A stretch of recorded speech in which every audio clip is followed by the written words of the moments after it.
Good day netizens, this is Adriano. Kung bago lang sa channel ko, don't forget to subscribe. Also hit that notification bell para lagi ka notified once may bago tayong upload. For today's vlog ay ipapakita ko sa inyo yung XSR 155cc.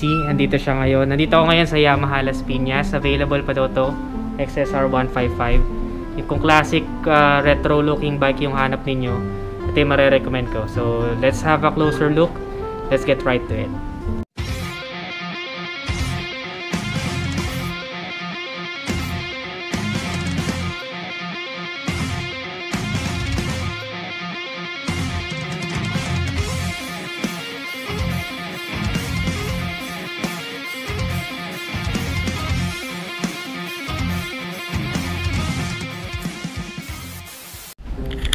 So yun guys, ito na po yung Yamaha XSR 155cc retro looking bike. Ayan no, pakaganda no.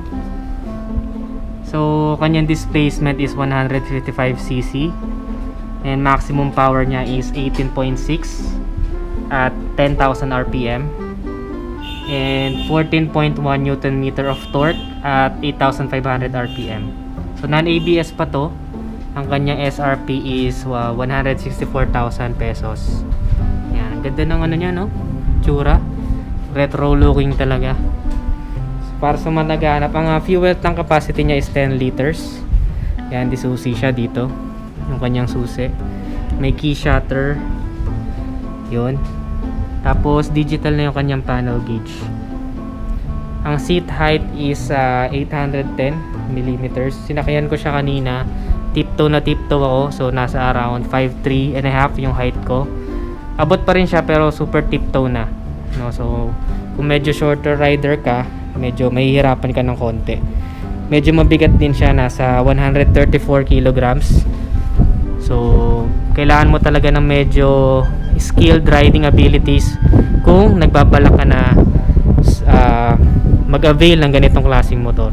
Pero marami talagang gusto yung ganitong motor kahit na medyo pricey siya. Ang binabayaran mo kasi dito yung looks. Ang ganda ng tambucho niya no, laki ng tambucho niya. Ang ground clearance niya is 170 millimeters. Ayan no. So napakaganda niyan. Hindi yan sa side pagka mababatong daanan, walang ka side tsaka sa mga humps na matatangkad. Ayan yung itsura ng front niya. LED na rin siya, tas bulb type yung signal lights. May nakalagay dito XSR, ganda no. Ganda niya talaga, pamporma lang. Ganda rin ng shocks niya, laki no. Inverter na ba tong ganitong shocks sir? Inverter na no. Yun, ganda. Naka disc brake din siya, ayan no. Ang size ng gulong is 110 by 70 by 17. Yan ang kanyang size sa unahan. 50 yan ang kanyang gulong. Tubeless na siya. Tubeless na. Alloy wheels, ayan no. Alloy, ganda no. Inverter na siya. Ito yung radiator nyo, kitang-kita. Very stylish talaga siya. Alam ko may color black nito no sir no. May black. May red din, yun, may red pala tsaka all black. Ganda rin yun yung all black, nakita ko. Binili nung si J Zam ng Jamil.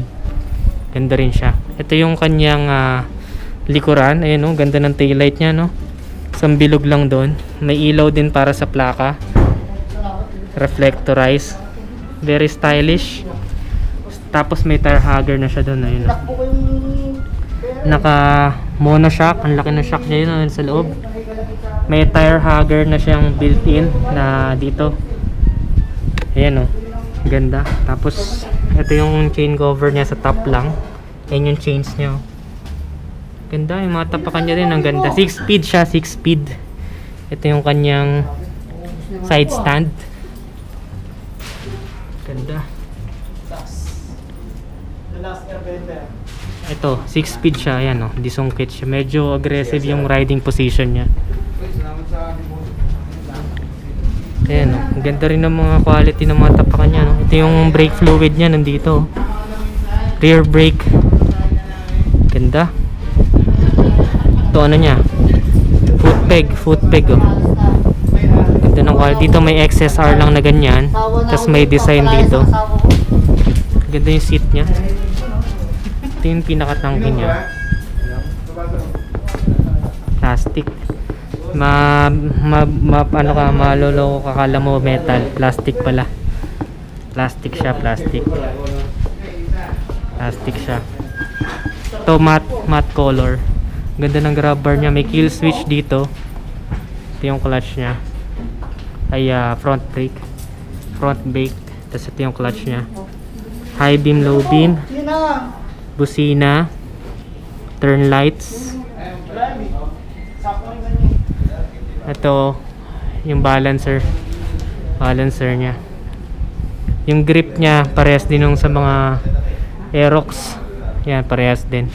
Tapos naka paint job na black. Yung kanyang lever, brake lever. Yan siya. FI na ba to, sir? FI na ba to? FI na siya pala. Matipid na sa gasto, FI na. FI na. Yan, shoutout kila sir. Anong name niya, sir? Joy Parchman. Yun, shoutout sa kanila. Dito lang yun. Pati doon si sir. Shoutout sa inyo, sir. Anong name niya, sir? Dennis. Shoutout. Yan, sa kanila. Minsan lang ako maligaw dito. Mamaya, sir, bibigyan ko kayo ng sticker. At matatapos na tong review ko dito. Ano lang, overview lang, guys. Ayun yung ano nyo. Ganda, no? Sulit ba ito? Yung iba kasi ang reklamo niya is na ABS na.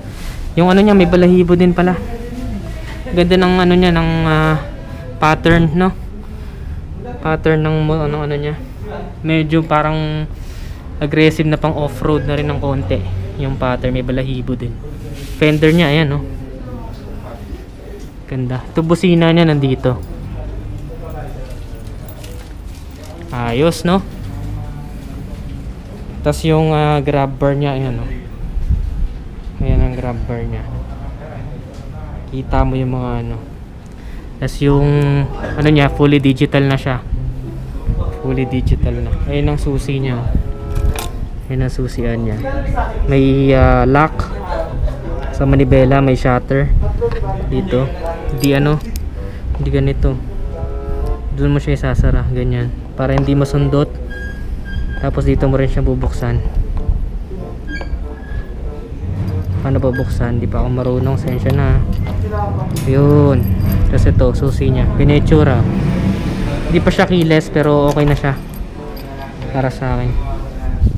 Ganda. Ganda na. XSR. Gusto ko to, trip na trip ko siya. Ang likod niya pala, ang size, hindi ko pa pala nasasabi. 140 by 70 by 17. Alloy wheels, kulay black ang mags. Naka mags type na. Seto yung ano niya. Style niya talaga. Ang laki ng ano niya. Laki nito, no? Naka disc brake na din sa likod. Disc brake na din sa likod. Panalo. Panalo. 100k. 100 pieces. 100 Panalo. pieces. Ganda ng ano niya. 20,000. Pang pamilya ko lang. Bagay na si sir. Oh. Narinig ka sa vlog eh. Yan, shoutout kayo. Sila sir, shoutout. Seo Chokes. Yun. Ano name niya, sir? Seo Chokes. Sa'yo, Chok, shoutout mo. Natigay, sir. Yeah, maglalabas kasi sir. Ang pinunta namin dito yung NMAX. Pero naligaw lang ako dito. Yan. Minsan lang ako maligaw dito kaya inano ko na siya. Ganda niya, guys.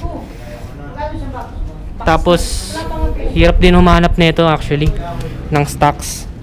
Pero dahil nga lumabas yung NMAX, yun, ang dami nagkakagulo sa NMAX.